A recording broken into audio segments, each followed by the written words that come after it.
Today I'm going to do some maintenance and cleaning on my old Consolidated Dutchwest Federal Airtight wood stove that was sold through Vermont Castings.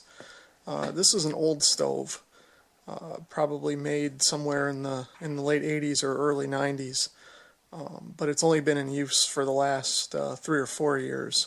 But today I'm going to pull the top off and take a look at the catalytic converter. Okay, so the first thing I'm going to do is remove the top of the stove, and there's just 4 bolts holding that on, and these just take a 7/16 wrench or socket. Okay, I've got the 4 bolts off now, and the top should just lift off. Okay, not the lightest thing in the world. Okay, so here's the inside of the stove, and you can see it's not too bad. This thing looks kind of funny, but this is actually a piece of foam, some kind of high temperature foam that sits here above the catalytic converter. This thing is also very fragile, so when you remove this thing you got to be real careful that you don't break it, and then set it aside somewhere where it won't get knocked into. Otherwise it'll kind of disintegrate. Okay, so here's the foam thing that I took out of the stove that was covering the catalytic converter, and I'll deal with this in a minute. It's got some soot and stuff on it that needs to be cleaned off, but I'll take care of that after. The first thing I'm going to look at, though, is inside the stove itself, and you can see there's some debris in here that needs to be cleaned out. It's not horrible, but it's time to be cleaned. The catalytic converter itself isn't too bad, although this could stand a cleaning as well, and this just comes out of here like this, and you can kind of see in there that area in there could stand a pretty good cleaning. But the more pressing issue is this crack right here in this bracket, and what this is the damper.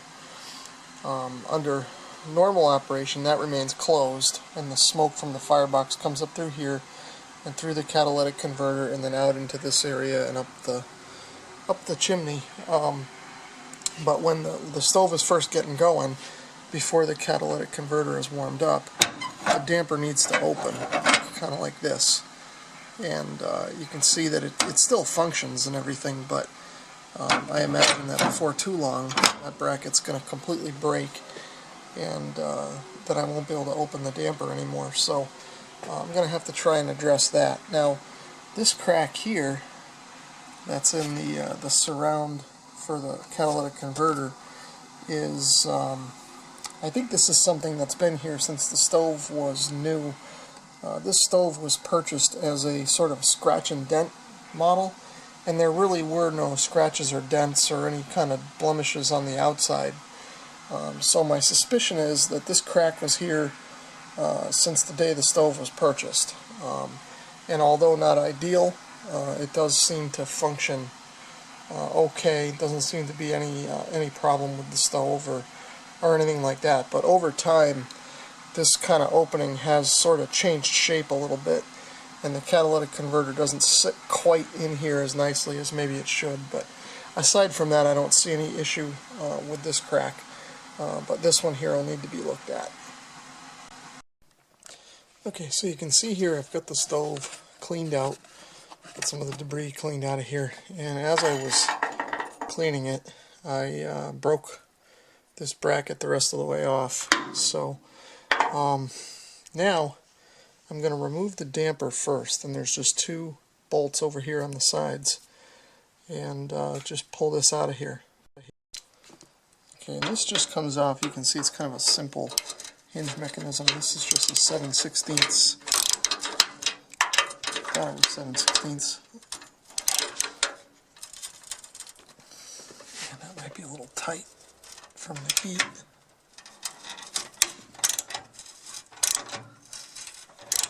Yeah, it feels partially stripped there. Okay, there it comes. So I'll loosen the other one here, and hopefully that one's okay.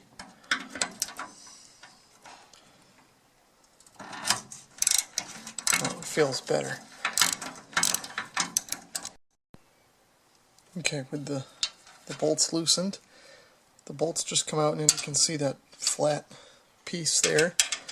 And then on this side, and then this whole thing should just come out of here and come out of the way. So you can see how this bracket was on here, sort of like this, and the rest of it should come off of the damper, and it's just held on with this one bolt. So I'll take that off next and then see about repairing it. It looks like the bracket is just cast iron. Okay, it's been a couple of weeks since I last looked at my wood stove and replacing the pass adjuster. You can see here I've got the old broken one and a brand new one that I've sourced from Woodman's Wood Stove Parts in New Hampshire.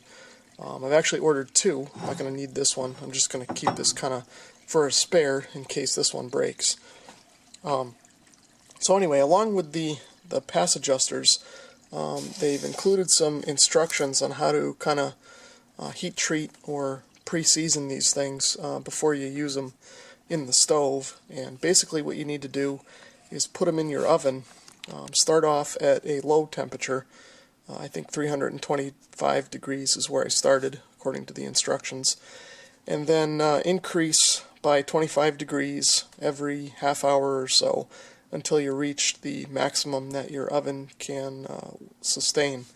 And what that'll do is that'll effectively heat treat and strengthen this part so that it won't get thermally shocked the first time that you use it on a wood fire.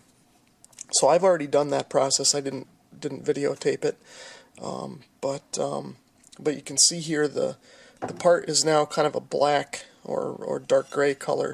When I first received it, it was a lighter gray color, and the baking process kind of changed it into this darker color. But anyway, the other thing that I've done is I've found a nut and a bolt and a washer in my parts bin that kind of thread into this hole in the end, and I've tried to kind of line it up to the same height more or less as the original. And what this will do is this will sort of control how far the damper will open. And then I've also found in my parts bin a suitable nut and bolt to be able to mount this thing to the damper. So I guess now what I'll do is just try and reassemble everything. Okay, it's been a couple of weeks since I last looked at my wood stove and replacing the pass adjuster. You can see here I've got the old broken one and a brand new one that I've sourced from Woodman's Wood Stove Parts in New Hampshire. I've actually ordered two. I'm not going to need this one. I'm just going to keep this kind of for a spare in case this one breaks. So anyway, along with the pass adjusters, they've included some instructions on how to kind of heat treat or pre-season these things before you use them in the stove. And basically what you need to do is put them in your oven. Start off at a low temperature. I think 325 degrees is where I started according to the instructions.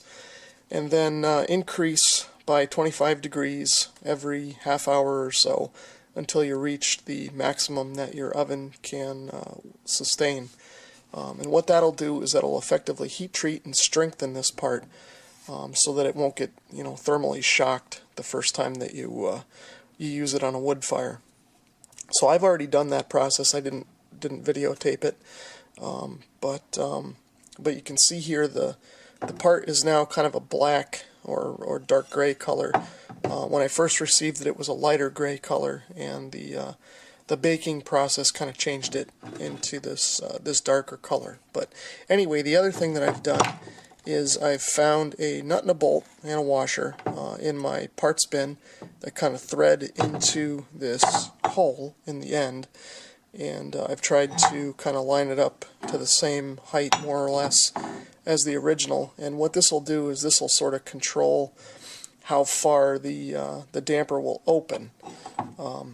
And then I've also found in my parts bin a suitable nut and bolt to be able to mount this thing to the damper.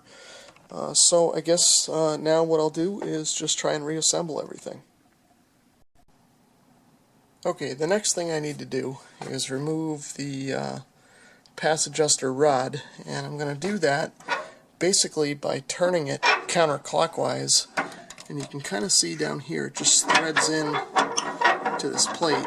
So if you keep turning it, it should kind of come out of the threads there, and should be able to take everything apart.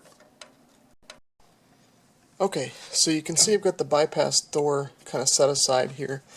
I've got the adjuster slipped over the rod, and what I need to do now is thread this, or put this boss into the hole there, and then on this side line up this square hole with the square boss on the adjuster rod, and then kind of thread everything in a few threads until this thing is, you know, good and caught, so to speak, and then slip this bypass door back in to where it goes, and then bolt everything together. Okay, you can see I've got it lined up here, and I'll try and just show this. So once it's lined up and caught, you just need to kind of spin this in so that these threads engage enough so that when you operate this, it doesn't fall apart. Really, that's the goal here. So I'll probably just go one more crank, and that's probably good enough there. And then now what I'll try to do with one hand is slide the bypass door underneath this and get it into place, and I'll use two hands for that. Okay, so I've got everything lined up and ready to be bolted together. You can see here this is not in all the way, but enough so that it won't back out. And then now I will take my bolt and put it in through the firebox with the head down, and I'll screw the nut on and bolt that down. Okay, so I've got this in and tightened up down here, and then the next thing to do is to put these clips back in place with the bolts. You can see here I've got the clip set up, and then I'll just thread this bolt in, and I'll tighten these down, and then check the operation of the door and see if it's working correctly. Okay, with everything bolted back together here, I should now be able to open the adjuster here by actuating that, and you can kind of see this opens and stays kind of hung on this latch. I did have to fiddle around and loosen this and adjust it a little bit. The bracket is slotted just for that reason, so this can kind of be adjusted where it needs to be so that it opens and stays open. But I think this is good to go here, so now I will finish reassembling the rest of the stove. Okay, so I've got the catalytic converter dropped back in its position here, and of course with mine, because everything's kind of a little bit distorted in here, I had to kind of spin it and find the right position so this kind of fit in kind of properly. And also before I put it back in, I kind of cleaned this thing out. I blew it out with some compressed air and got all the junk out from in between the holes here as best I could. I think this is still serviceable, at least for another season, but these things don't last forever, so you may need to replace yours. And then I've got this foam thing that needs to go back in here, and this I've cleaned as well. You have to be delicate with these that you don't scrape it too much or drop it and break it, and I don't know if this is even available anymore, so I've got that cleaned off, and that just kind of sits back in there on top of the catalytic. Okay, so now I'm looking at the underside of the stove, and I'm taking a look at the gasket where it interfaces with the firebox, and I'm looking for any gaps or rips or anything like that. And this all looks okay. some people would argue that you probably ought to replace this if you've got the top off, and I don't necessarily disagree with that. Mine looks like it's in fairly good shape. Like I said, I don't see any rips or cuts or low spots or anything like that, so I think it's serviceable. I'm going to go ahead and throw this on as it is and just do kind of a test fire and look for any leaks or any of that. But the best thing to do would be to replace this. But like I said, I think I'm going to use it as it is, since it doesn't look like it's compromised, just for now, just to make sure everything's working. It's easy enough to pull this off and replace that gasket afterwards. So we'll go ahead and throw this on just for the sake of finishing this video. Okay, so I've got the top back on, and like I said, I just put the 4 bolts on, tightened them by hand first as much as I could, and then just snugged them corner to corner, about a quarter turn each time, making sure I didn't strain one corner more than the other too much, and that helps avoid cracking the top or stripping the threads, or both on the bolts. And they don't need to be super tight. Everything needs to seal and make sure no smoke or carbon monoxide gets past the gasketing and everything, but it doesn't need to be overly tight, otherwise you could strip the bolts out. So I guess this needs to kind of go back in here, and then before I start any fires I need to clean out the pipes here and make sure those are good. I've already cleaned out the chimney, so just clean these out, and then I should be good to go to test everything out and make sure that it's all up to snuff. Okay, well, I guess that's it for now. Hopefully this video was helpful in some way. Thanks for watching.